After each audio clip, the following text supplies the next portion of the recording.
It's mind-blowing how early scientists measured the speed of light, first using the immense scale of the cosmos, and later with clever mechanical contraptions here on Earth. The first estimate, observing Jupiter's moons 1676 before the 17th century, many thought light traveled instantaneously. The first to prove it had a finite speed and provide a calculation was Danish astronomer Ole Ragmar. He wasn't trying to measure light speed. He was timing the eclipses of Io, one of Jupiter's moons. Ragmar noticed that the time between Io's eclipses varied depending on Earth's position in its orbit. The period between eclipses grew longer as Earth moved away from Jupiter and shorter as it moved toward it. His brilliant insight was that this discrepancy wasn't an orbital quirk, but the extra time light took to travel the changing distance. He estimated light took about 22 minutes to cross the diameter of Earth's orbit.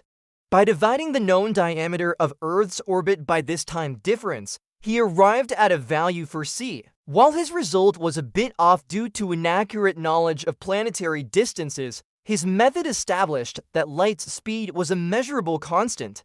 The first terrestrial measurement, the Touvre Tuile 1849, it took another 170 years before French physicist Hippolyte Fizeau performed the first successful non-astronomical measurement, using a controlled apparatus on Earth. Fizeau set up a light source, a rapidly spinning Touvre Tuile, and a mirror about 8 kilometers away. He shined a beam of light through a gap between two teeth.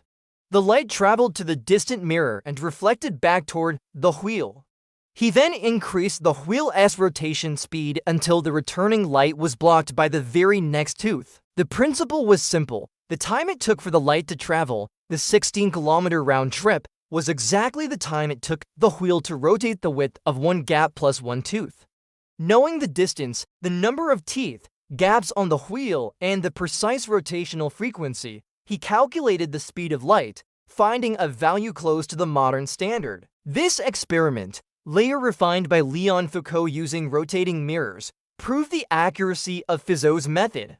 Modern definition since 1983 today. The speed of light in a vacuum is no longer a measured quantity. It's a defined constant based on advanced technology like atomic clocks and lasers. The value of c is fixed at exactly 299,792,458 meters per second.